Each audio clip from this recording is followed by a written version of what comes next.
Gopal Bhajanan Shri Radhe.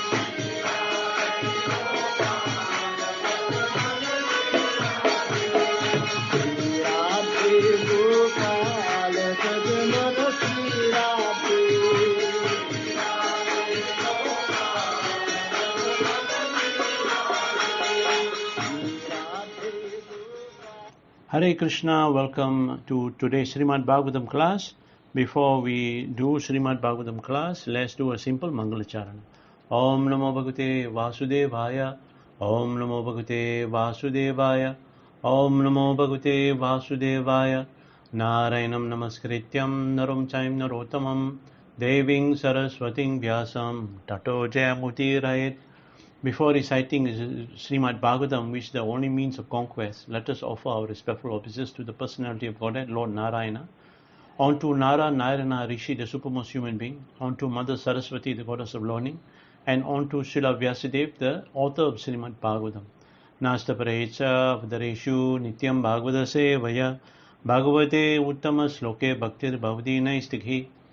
By regularly attendance of Srimad Bhagavatam class and by rendering service to the lotus feet of pure devotees, all that is troublesome to the heart is almost completely vanquished, and loving devotional service onto the lotus feet of the Supreme Personality of Godhead, Lord Sri Krishna, who is praised with transcendental song and choice poetry, is established in one's heart as an irrevocable fact.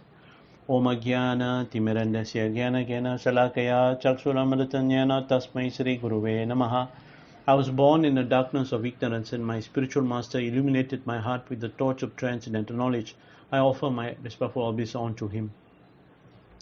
Nama Om Vishwamudaya Krishna Prasthaya Putale Srimite Jayapataka Swami Iti Namine Nama Acharya Padaya Nitai Kripa Padayani Gorakadadam Daya Nagaragaramatani Jai Sri Krishna Chaitanya Prabhu Nityananda Sri Advaita Gadadara Srivasadi Gaura Bhaktavrinda Hare Krishna, Krishna Krishna, Hare Hare, Hare Rama, Rama Rama, Hare Hare. Welcome everyone to today's Srimad Bhagavatam class. Today we are reading from Srimad Bhagavatam, Canto 11, Chapter 13, chapter entitled The Hamsa Avatar Answers Question. So this chapter is the continuation of the conversation between Lord Sri Krishna and Uddhava. So last week we heard from the last chapter that Krishna shared with Uddhava the greatest secret of one's quick progress in one's spiritual life. That is the association of pure devotees. And the culmination of that association of pure devotees is to accept a bona fide spiritual master as one's spiritual guide in life, and also to accept the instruction of the spiritual master as one's life and soul. So today's chapter, we're going to hear about a discussion between Krishna and Uddhava about the obstacles in spiritual life. Okay, and in this conversation we'll hear about a story told by Krishna to Uddhava about once when he manifested himself as a Hamsa. Okay, let's see what Krishna has to say. Text number 1. The Supreme Personality of Godhead said, the three modes of material nature, namely goodness, passion and ignorance, pertain to the material intelligence and not to the spirit soul. By development of material goodness, one can conquer the modes of passion and ignorance, and by cultivation of transcendental goodness, one may free oneself even from material goodness. So, Krishna is explaining here, goodness in the material world never exists in a pure form. Therefore, it is common knowledge that on the material platform, no one is working without personal motivation. In the material world, goodness is always mixed with some amount of passion and ignorance, whereas spiritual or purified goodness, Visuddha Sattva, represents the liberated platform of perfection. Materially, one is proud to be an honest, compassionate man, but unless one is fully Krishna conscious, one will speak truth that are not ultimately significant, and one will give mercy that is ultimately useless. Because the onward march of material time removes all situations and persons from the material stage, our so-called mercy and truth apply to situations that shortly will not exist. Real truth is eternal, and real mercy means to situate people in the eternal truth. Still, for an ordinary person, cultivation of material goodness may be primarily stage on the road to Krishna consciousness. For example, it is stated in the 10th canto of Srimad Bhagavatam that one who is addicted to meat eating cannot understand the pastimes of Lord Krishna. By cultivation of material modes of goodness, however, one may become a vegetarian and perhaps come to appreciate the sublime process of Krishna consciousness. Since it is clearly stated in Bhagavad Gita that the material modes of nature constantly rotate, one must take advantage of an elevated position in material goodness to step onto the transcendental platform. Otherwise, as the wheel of time turns, one will again go into the darkness of material ignorance. Text 2. When the living entity becomes strongly situated in the mode of goodness, then the religious principles characterized by devotional service to me becomes prominent. One can strengthen the mode of goodness by cultivation of these things that are already situated in goodness, and thus religious principles arise. So here Krishna is saying that since the three modes of material nature are constantly in conflict, fighting for supremacy, how is it possible that a mode of goodness can subdue the modes of passion and ignorance? Lord Krishna here explains how one can be strongly fixed in the mode of goodness, which automatically gives rise to religious principles. In the 14th chapter of Bhagavad Gita, Lord Krishna elaborately explains the things that are in goodness, passion and ignorance. Thus, by choosing food, attitudes, work, recreation, etc. strictly on a mode of goodness, one will become situated in that mode. The usefulness of Sattva Guna or the mode of goodness is that it produces religious principles aimed at and characterized by devotional service to Lord Krishna. Without such devotional service to the Lord, the mode of goodness is considered useless and merely another aspect of material illusion.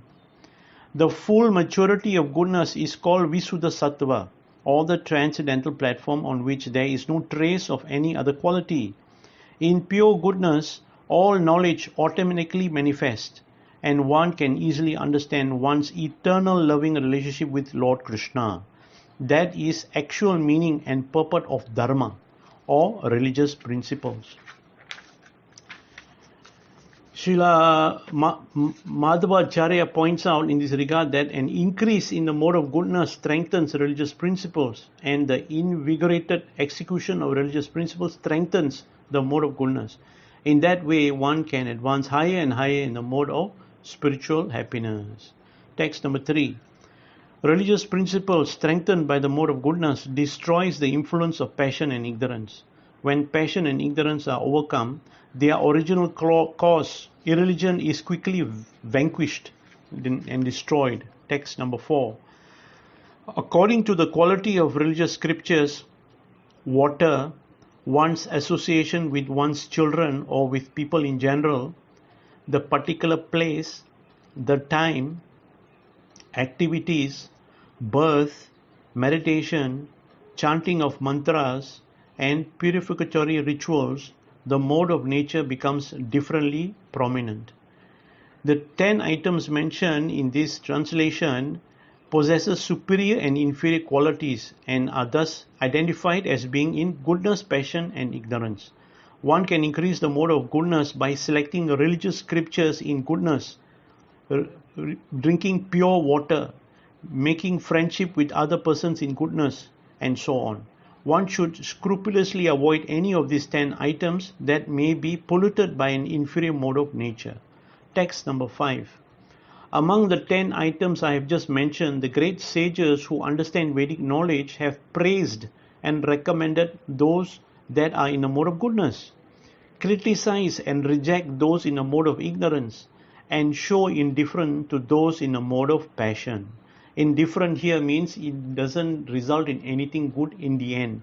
It's a zero-sum game. Material profit and material gain is all temporary in nature. When we die, we don't take it with us. Text number 6. Until one revives one's direct knowledge of the spirit soul and drives away the illusory identification with the material body and mind caused by the three modes of nature, one must cultivate those things in the mode of goodness. By increasing the mode of goodness, one automatically can understand and practice religious principles, and by such practice, transcendental knowledge is awakened. So here Krishna is saying one who desires to cultivate the mode of goodness must consider the following points. One should study religious scriptures that teach detachment from material speculation and material sense gratification, not scriptures that provide rituals and mantras to increase material ignorance. Such materialistic scriptures do not give attention to the Supreme Personality of Godhead and thus are basically atheistic. One should accept pure water for quenching thirst and clean the body. There is no need for devotee to use cologne, perfume, whiskey, beer, etc., which are all polluted manifestation of water. One should associate with persons who are cultivating detachment from material world and not with those who are materially attached or sinful in their behavior. One should live in a solitary place where devotional service is practiced and discussed among Vaishnavas, like a place like Vrindavan. One should not be spontaneously attracted to busy highways, shopping centers, sports stadiums and so on. Concerning time, one should rise before 4 o'clock in the morning and utilize the auspicious Brahma Muhurta to advance in Krishna consciousness. Similarly, one should avoid the sinful influence of hours such as midnight, when ghosts and demons are encouraged to become active. Concerning work, one should execute one's prescribed duties, follow the regulatory principle of spiritual life, and utilize all of one's energy for pious purposes. Time should not be wasted in frivolous or materialistic activities, of which there are now literally millions in modern society.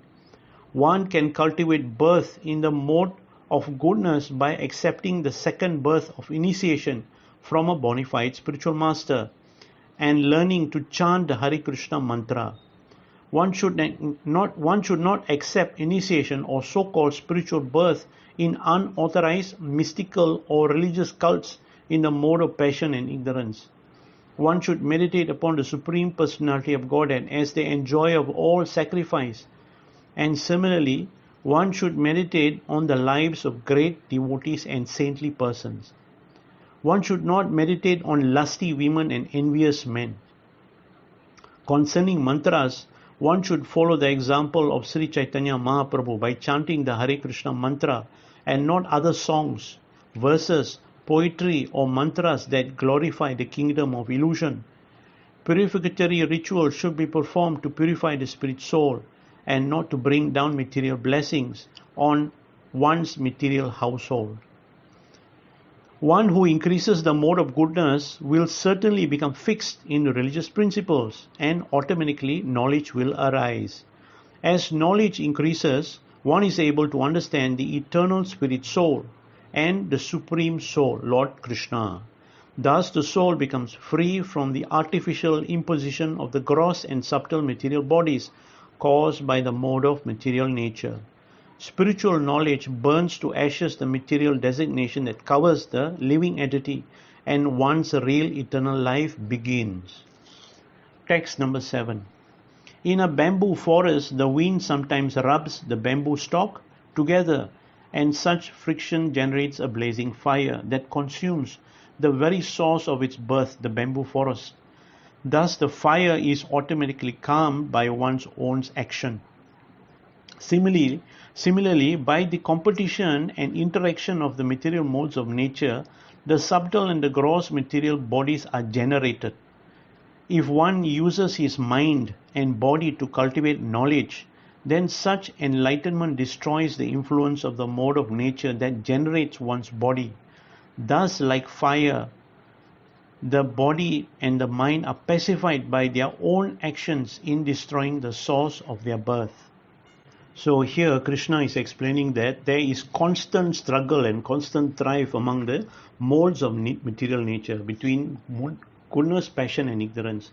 A good person is sometimes torn by passion, and a passionate person sometimes wants to give up everything and rest. An ignorant person may sometimes become disgusted with his depraved life and a passionate person may sometimes indulge in bad habits in the mode of ignorance. Due to the interactive conflict of the mode of nature, one wanders throughout the material nature, creating one body after another by one's own work, karma. As it is said, variety is the mother of enjoyment, and the variety of material modes give hope to the conditioned soul that by changing their material situation, their unhappiness and frustration can be turned into happiness and satisfaction. But even if one acquires relative material happiness, that will soon be disturbed by the inevitable flux of material modes. Text number 8. Sri Uddhava said, "My dear Krishna, generally human beings know that material life brings great future unhappiness, and still they try to enjoy material life. My dear Lord, how can one in knowledge act just like a dog, an ass or a goat?" So here Uddhava is asking that the standard method of enjoyment in the material worlds are sex, money and false prestige, all of which are obtained with great suffering and eventually lost. One engages in material life, suffers in the present and has only a very bleak future to look forward in the continuing cycle of birth and death. Thus, how can human beings who have seen these things and know them very well continue to enjoy life like dogs, asses and goats? Often a dog will approach a bitch for sex, but the lady dog may not be attracted and will show her teeth, snarling and threatening the poor dog with serious injury. Still, he goes about his business trying to get a little sex pleasure. Similarly, many times a dog risks being beaten or shot while stealing some food in a place where he knows he should not go. The ass is very attracted to the she-ass, but the lady ass often kick him in the leg. Similarly, the ass's master gives the ass a handful of grass, which the poor ass could get anywhere, and then burden him with a great load. The goat is generally raised for slaughter, and even when the goat is brought into the slaughterhouse, he shamelessly goes after the lady goat to get sex pleasure. In this way, even at the risk of being shot, bitten, and slaughtered, animals persist in their foolish sense gratification. How can an educated human being commit himself in such a condemned way of life, wherein the result is practically the same as that of the animals? If by cultivating mode of goodness, one's life is filled with happiness, enlightenment, and future reward, why would anyone cultivate the mode of passion and ignorance? This is Uddhava's question. Text 9 and 10. The Supreme Personality of Godhead said, "My dear Uddhava, a person bereft of intelligence first falsely identifies himself with the material body and mind. And when such false knowledge arises within one's consciousness, material passion, that cause of great suffering, pervades the mind, which by nature is situated in goodness. Then the mind, contaminated by passion, becomes absorbed in making and changing many plans for material advancement. Thus, by constantly thinking of the mode of material nature, a foolish person is afflicted with unbearable material desires." So here, Krishna is giving the answer. He says, those who are trying to enjoy material sense gratification are not actually intelligent, although they consider themselves most intelligent. Although such foolish persons themselves criticize the miseries of material life in innumerable books, songs, newspapers, television programs, civic communities, etc., they cannot stop themselves from material life for a single moment. The process by which one is helplessly bound in illusion is clearly described here. A materialistic person is always thinking, "Oh, what a beautiful house. I wish I could buy it." Or, "What a beautiful woman. I wish I could touch her." Or, "What a powerful position. I wish I could occupy it." And so on. A materialist is always making new plans or modifying his old plans to increase his material enjoyment. Although in his saner moments he admits that material life is full of suffering. The mind is created for the mode of goodness, as described in Sankhya philosophy, and the nature peaceful situation of the mind in pure love of Krishna, in which there is no mental disturbance, disappointment or confusion. Artificially, the mind is dragged down to a lower platform in passion or ignorance, and thus one is never satisfied. Text number 11.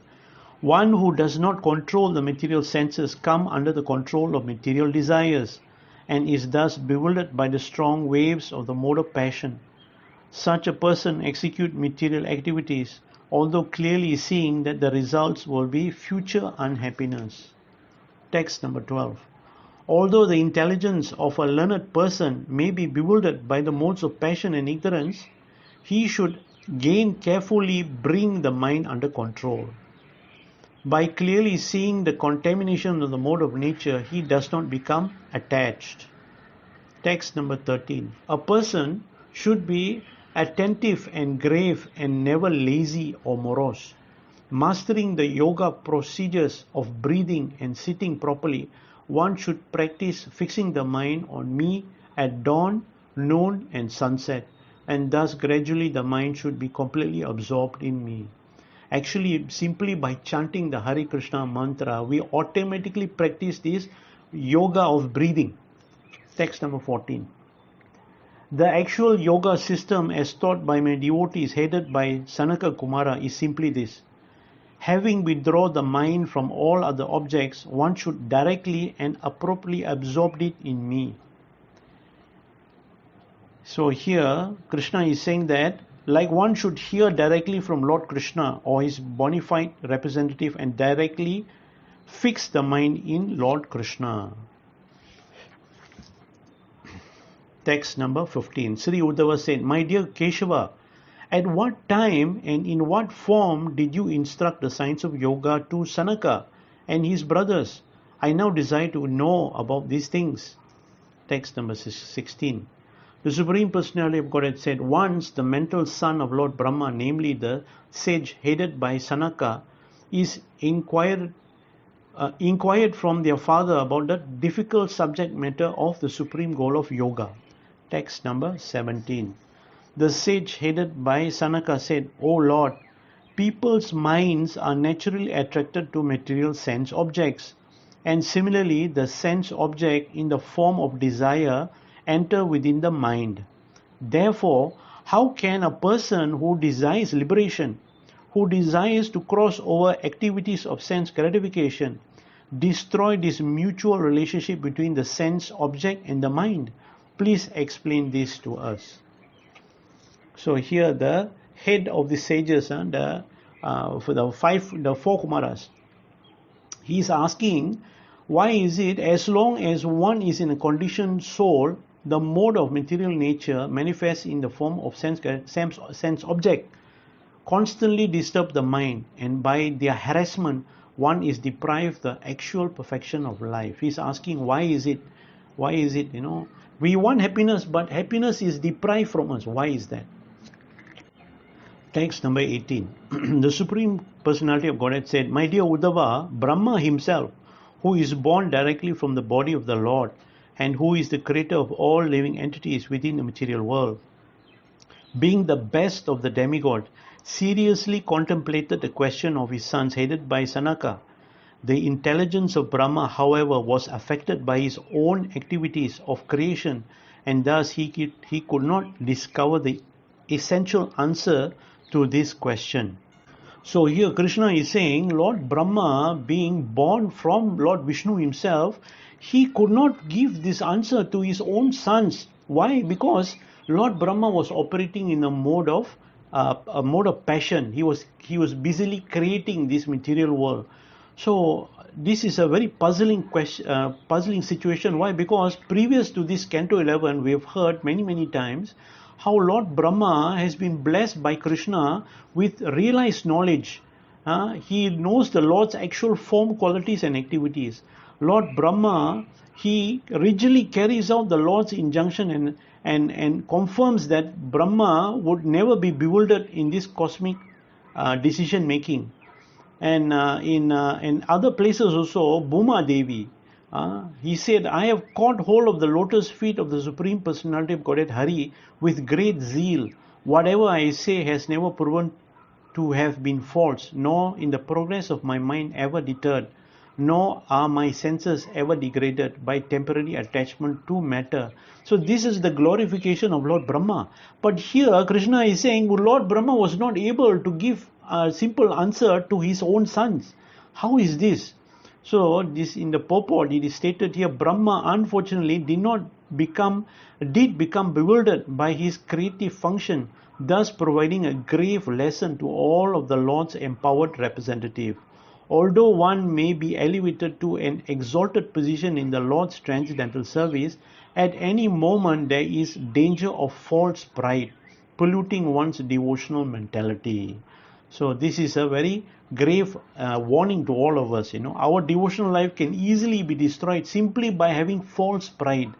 And the same thing happened to the gopis also. In Canto 10 we heard how the gopis were enjoying the rasa dance with Krishna, and the moment they experienced a little bit of pride in their heart, Krishna disappeared from the scene and they suffered so greatly in separation of Krishna.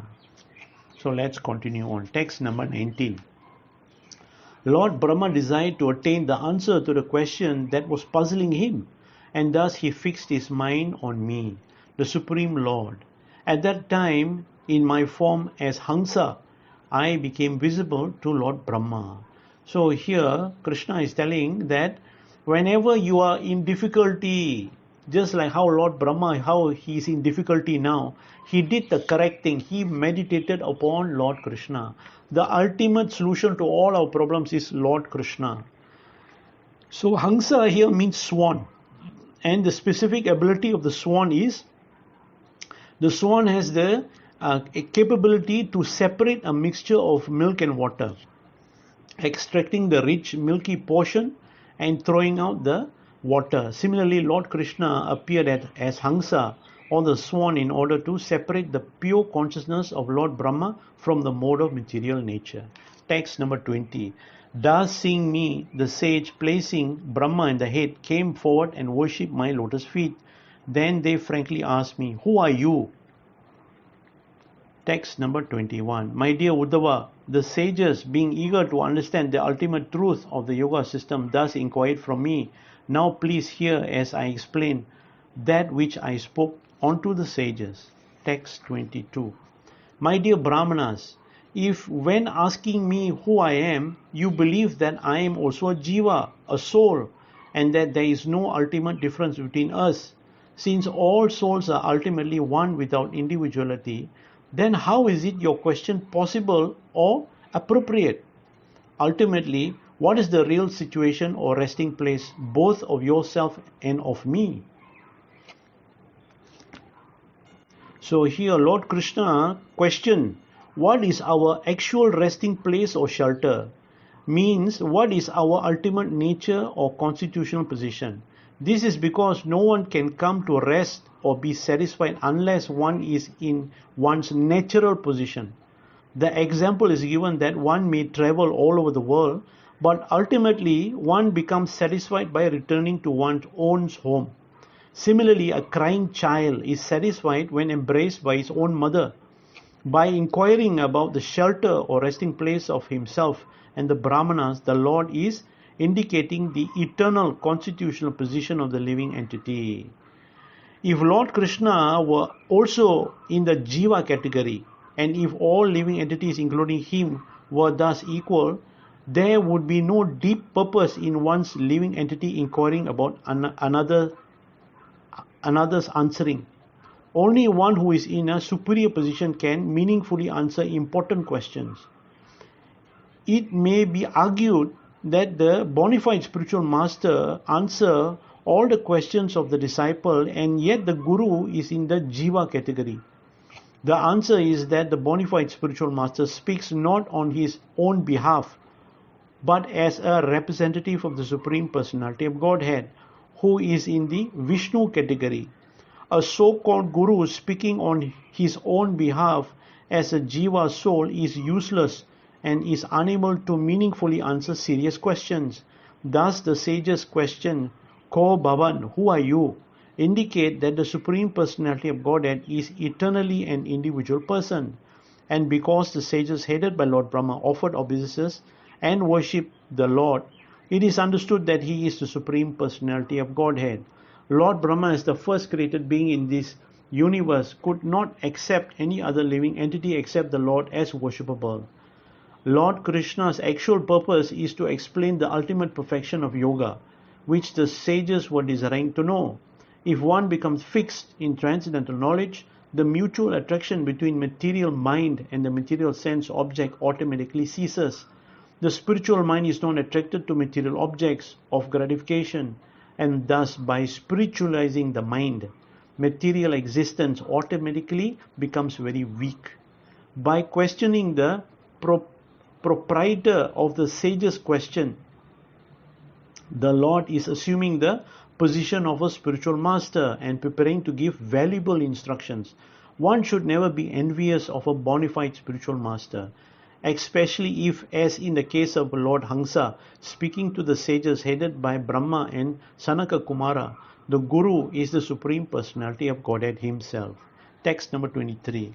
If by asking me, who are you are referring to the material body, then I must point out that all material bodies are constituted of 5 elements, namely earth, water, fire, air and ether.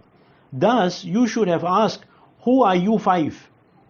If you consider that all material bodies are ultimately one, being constituted essentially of the same element, then your question is still meaningless, since there would be no deep purpose in distinguishing one body from another. Thus, it appears that in asking me my identity, you are merely speaking words without any real meaning or purpose. So here, Krishna, in the previous verse, Lord Krishna demonstrates that if the sages accepted the impersonal philosophy that all living entities are ultimately one in all respects, their question, who are you, was meaningless, since there would be no philosophical basis to distinguish one manifestation of spirit soul from another. In this verse, the Lord refutes the false identification with the material body composed of 5 elements. If the sages accept the body as the self, then their questions was meaningless, since they would have to ask, who are you 5? If the sages replied that although the body is composed basically of 5 elements, and these elements combine and thus form one unique substance, then the Lord has already replied by the word Samanaisu cha vastuna. The body of human beings and demigods, animals, etc. are all composed of the same 5 elements and are essentially the same. Therefore, the question, who are you, is ultimately meaningless. Thus, if one accepts either the theory that all living entities are ultimately the same, or the theory that all living entities are ultimately non-different from their material bodies, in both cases the question of the sages are meaningless.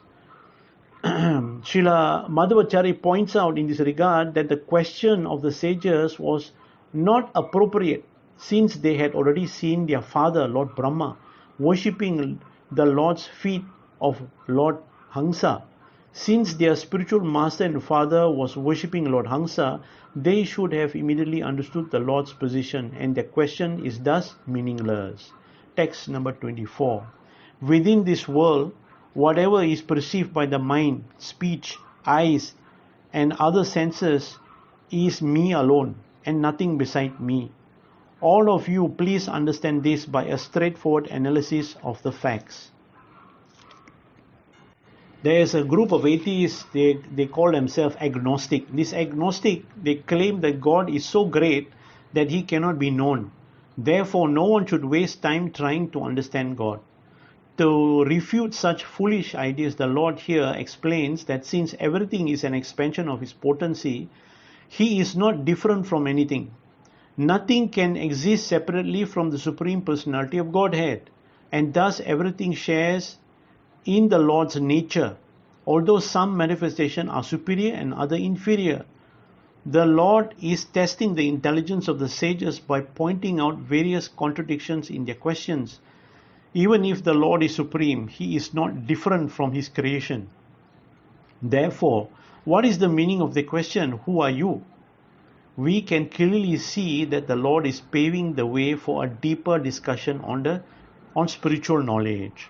Text number 25. My dear sons, the mind has a natural proclivity to enter into material sense object, and similarly the sense object enter into the mind. But both this material mind and the sense object are merely designations that cover the spirit soul, who is part and parcel of me. So here Krishna first rejects two false conceptions of life, namely all living entities are the same in all respects, and that the living entity is identical with his outward or subtle body. So it is a fact that the mind enters into the material sense object and the sense object into the mind. Thus, although the living entity is actually part and parcel of Krishna, being, as I am also eternally conscious, and although the eternal form of the living entity is spiritual, in conditioned life, the living entity artificially imposes upon himself the mind and sense object, which acts as a covering designation of the eternal soul. Since it is the natural function of the material mind and sense object to mutually interact, how can you possibly endeavor to prevent such a mutual interaction? Since both the material mind and sense object are useless, they both should be completely given up, and thus automatically you will be free from all material dualities. Symptoms of the material mind is the tendency to consider oneself to be the ultimate doer and enjoyer. Naturally, one with such a puffed up mentality is helplessly attracted by the sense object. One who considers himself to be the doer, enjoyer, will be irresistibly attracted to the means for attaining sense gratification and false prestige, namely exploitation of material objects. Above the material mind, however, is intelligence, which can perceive the existence of the eternal spirit soul. It is not possible to separate the material mind from the sense object, because they naturally exist together. Therefore, by intelligence, one must realize one's eternal form as spirit soul, part and parcel of the Lord, and completely reject the bogus material mentality. One who revives his original spiritual mentality becomes automatically detached from material attractions. Therefore, one should cultivate knowledge of the falsity of sense gratification. When the mind or senses are attracted to material enjoyment, the superior intelligence must immediately detect such illusion. In this way, one should purify one's mentality by devotional service to the Lord. Such detachment and intelligence automatically awakens, and by full understanding of one's original spiritual form, one is properly situated in eternal consciousness. Text number 26. A person who has thus achieved me by understanding that he is not different from me realizes that the material mind is lodged within the sense object because of constant sense gratification, and that the material objects are existing prominently within the material mind. Having understood my transcendental nature, he gives up both the material mind and its objects. Here, it must be understood that giving up the material mind does not mean giving up all mental activities, but instead, what it means is purifying the mind and engaging one's enlightened mentality in devotional service of the Lord. Just as the sun rays are part of the sun, the living entities are part of the Supreme Personality of Godhead. When the living entity is completely absorbed in his identity as part and parcel of the Personality of Godhead, he becomes actually wise, and especially easily gives up the material mind and sense object. Absorption of the mind in the form, qualities, pastime and association of the Supreme Personality of Godhead, immersed in such ecstatic meditation, one should render devotional service to the Lord, and this will automatically drive away the influence of sense gratification. By himself, the living entity does not have the potency to give up his false identification with the material mind and sense object, but by worshipping the Lord in the mood of being his eternal part and parcel servant, one is infused with the Lord's potency, which easily drives away the darkness of ignorance. Text number 27. waking, sleeping, and deep sleep are the three functions of the intelligence and are caused by the mode of material nature. The living entity within the body is ascertained to possess characteristics different from these three states and thus remain as a witness to them. So here Krishna is explaining the spirit soul actually has nothing to do with the material world, having no permanent or natural relationship with it. A real renunciation means to give up the illusory identification with matter in its subtle and gross forms. Deep sleep indicates sleeping without any dream or conscious activity. These three states are described by the Lord as follows. One should know that wakefulness is born of the mode of goodness, dream from the mode of passion, and deep dreamless sleep from the mode of ignorance. The fourth element, pure consciousness, is different from these three and pervade them. Real freedom means to exist as a witness to the function of illusion. Such an advantageous position is advised by development of Krishna consciousness. Text number 28.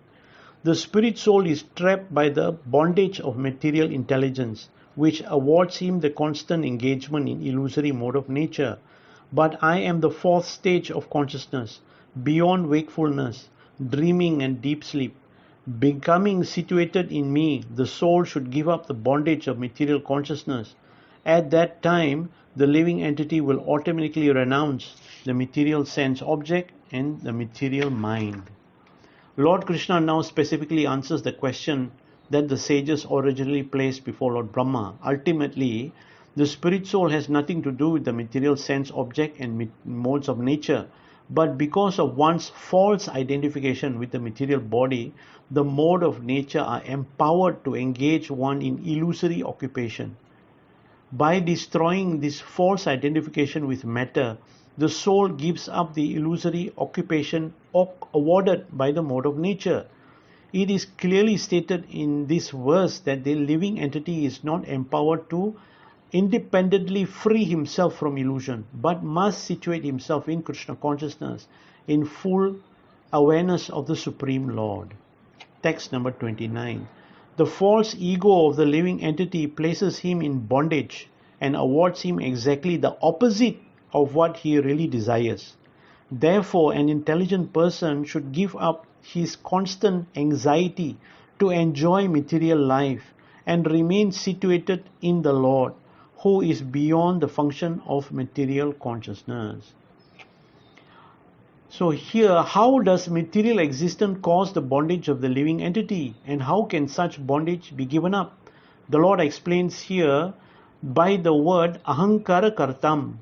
Because of false ego, one is bound up in the network of illusion. Although the living entity desires blissful life, eternity and knowledge, he adopts procedures that actually cover over his eternal blissful nature and gives him exactly the opposite result. The living entity does not want death and suffering, but these are actually the results of material existence, which is therefore useless for all practical purpose. An intelligent person should contemplate the unhappiness of material life and thus become situated in transcendental Lord.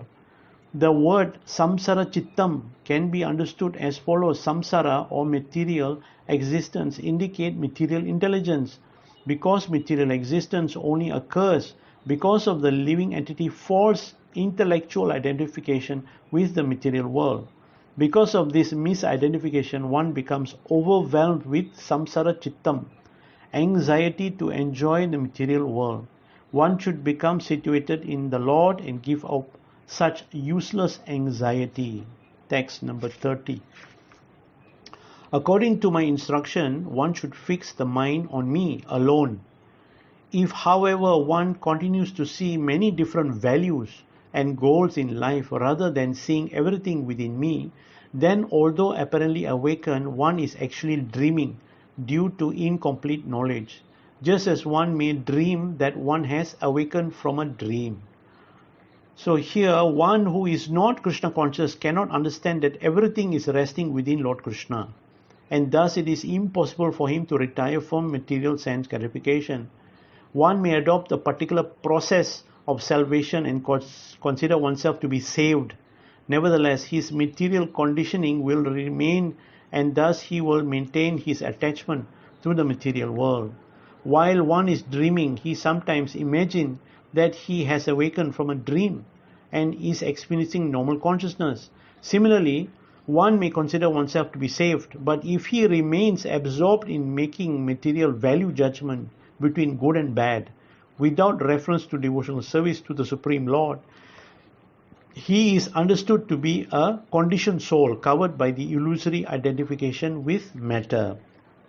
Text number 31. Those states of existence that are conceived of as separate from the Supreme Personality of Godhead have no actual existence, although they create a sense of separation from the Absolute Truth. Just as the seer of a dream imagines many different activities and rewards, similarly, because of the sense of an existence separate from the Lord existence, the living entity falsely performs fruitive activities, thinking them to be the cause of future reward and destination.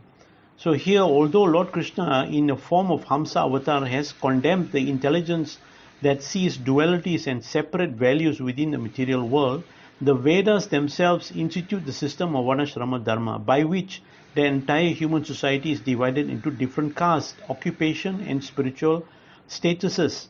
Therefore, how can the Lord recommend that one give up one's faith in this Vedic system? The answer is given in this verse as follows. Of other states of existence refer to the innumerable divisions of false identification with the material body, mind and occupation and so on. Such identification is illusion, and the material divisions of the Varnashrama system are certainly based on this illusion. The Vedic literatures promise heavenly rewards such as residence in upper planetary system and prescribe the means to acquire such rewards. However, both the rewards and the means for achieving them are ultimately illusion.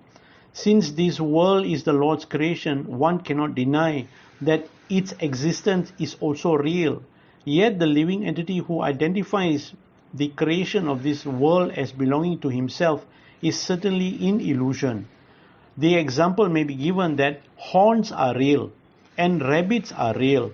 But if one imagines a rabbit's horn, that is certainly illusion, although a rabbit horn may occur in a dream. Similarly, the living entity dream of a permanent relationship with the material world.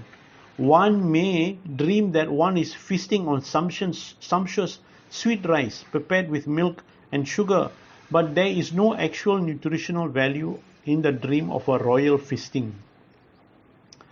Just as soon as one forgets the experience of a dream after awakening, similarly, a liberated soul in Krishna consciousness does not see any substantial in even the most exalted reward offered by the Vedas, such as promotion to the heavenly planets and so on. Therefore, Lord Krishna advises Arjuna in Bhagavad Gita to remain fixed in self-realization without being deviated by fruitive ritual performance in the name of religion. Text number 32. While awake, the living entity enjoys with all of his senses the fleeting characteristics of the material body and mind. While dreaming, he enjoys similar experience within the mind, and in deep dreamless sleep, all such experiences merge into ignorance. By remembering and contemplating the succession of wakefulness and dreaming and deep sleep, the living entity can understand that he is one throughout the three stages of consciousness and is transcendental. Thus, he becomes the Lord of the senses. So here, one may argue that it is actually the senses that experience during the wakefulness, and that is the mind that experiences during dreaming. However, the Lord here states, Indriyasya, the living entity is actually the Lord of the senses and the mind, although temporarily he has become a victim of this influence. By Krishna consciousness, one may resume one's rightful position as master of the mental and sensory faculties. Also, since the living entity can remember his experience in these three stages of consciousness, he is ultimately the experiencing agent or the seer of all phases of consciousness. He remembers, I saw so many things in my dream, and then my dream ended and I didn't see anything. Now I am waking up. This universal experience can be understood by everyone, and thus everyone can understand that one's actual identity is separate from the material body and mind. Text number 33. You should consider how, by the influence of my illusory energy, these three states of mind caused by the mode of nature have been artificially imagined to exist in me. Having definitely ascertained the truth of the soul, you should utilize the sharpened sword of knowledge acquired by logical reflection and from the instructions of sages and Vedic literatures to completely cut off the false ego, which is the breeding ground of all doubt. All of you should then worship me, who am situated within the heart. So here, one who has obtained transcendental knowledge is no longer dependent on the three stages of ordinary consciousness, namely waking, dreaming, and deep dreamless sleep. One thus gets rid of one's material mind of the tendency to become the enjoyer of the inferior energy of the Lord. And one sees everything as part and parcel of the Lord's potency, meant only for the enjoyment of the Lord himself. In such a state of consciousness, one naturally surrenders fully to the Lord's devotional service, which Lord Hamsa here advises the son of Lord Brahma to take up. Text number 34. One should see that the material world is a distinct illusion appearing in the mind, because material objects have an extremely flickering existence and are here today and gone tomorrow. They can be compared to the streaking red line created by whirling a fiery stick. The spirit soul by nature exists in a single state of pure consciousness. However, in this world, he appears in many different forms and stages of existence. The mode of nature divides the soul's consciousness into normal wakefulness, dreaming, and dreamless sleep.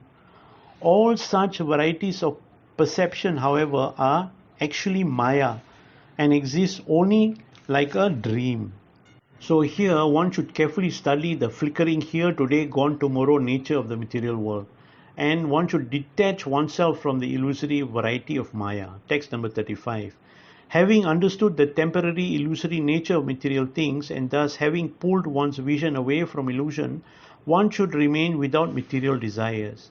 By experiencing the happiness of the soul, one should give up material speaking and activities. If sometimes one must observe the material world, one should remember that it is not ultimate reality, and therefore one has given it up. By such constant remembrance up till the time of death, one will not again fall into illusion. So here, to maintain the material body, sometimes one cannot avoid eating and sleeping. In this and other ways, one will sometimes be forced to deal with material world and the physical aspects of one's own body.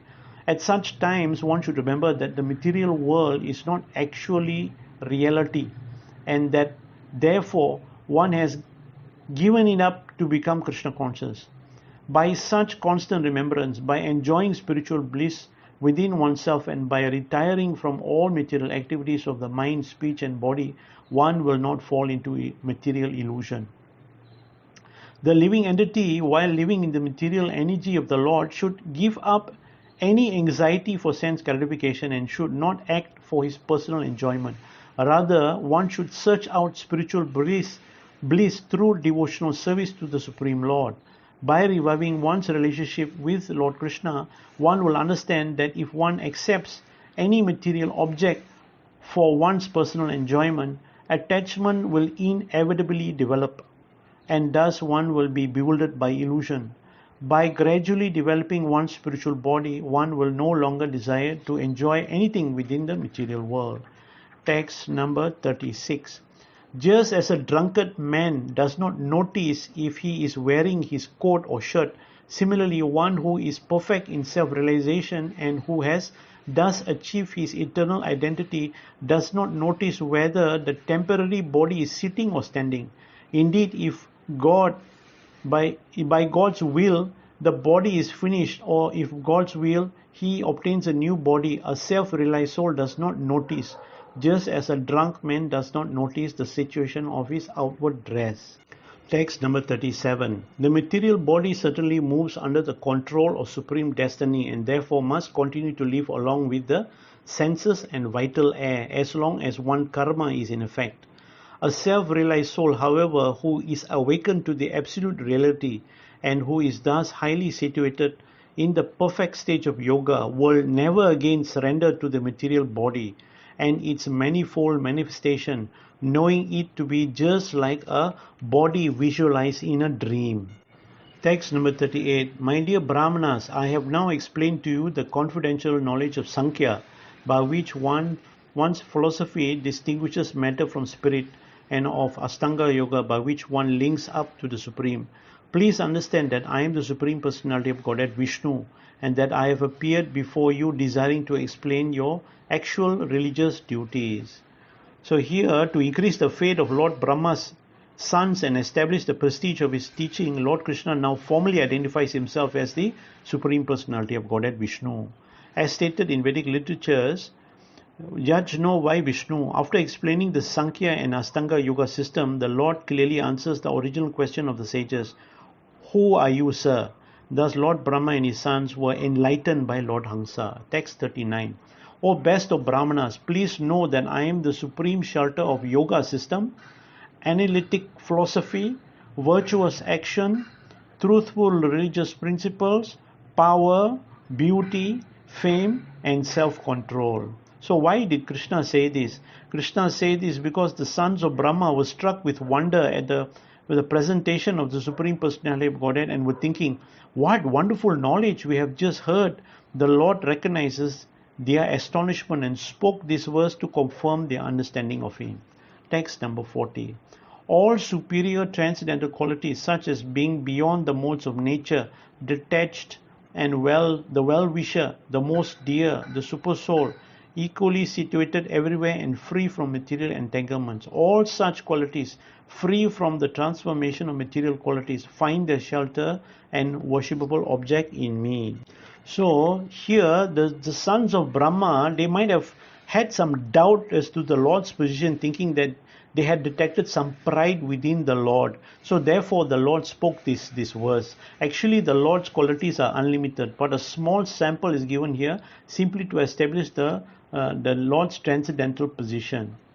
Text number 41. Lord Krishna continued, My dear Uddhava, thus all of the doubts of the sages headed by Sanaka were destroyed by my words.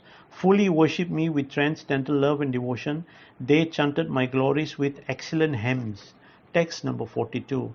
The greatest of sages headed by Sanaka Rishi thus perfectly worshipped and glorified me, and as Lord Brahma looked on, I returned to my own abode. So here the gist of this chapter is that this whole material world is actually part and parcel of the Supreme Lord. And the nature of this material world doesn't go with our true nature as being spirit souls. So to overcome this illusion, one should perform devotional service. Only devotional service will revive our original consciousness. Hare Krishna, thank you very much.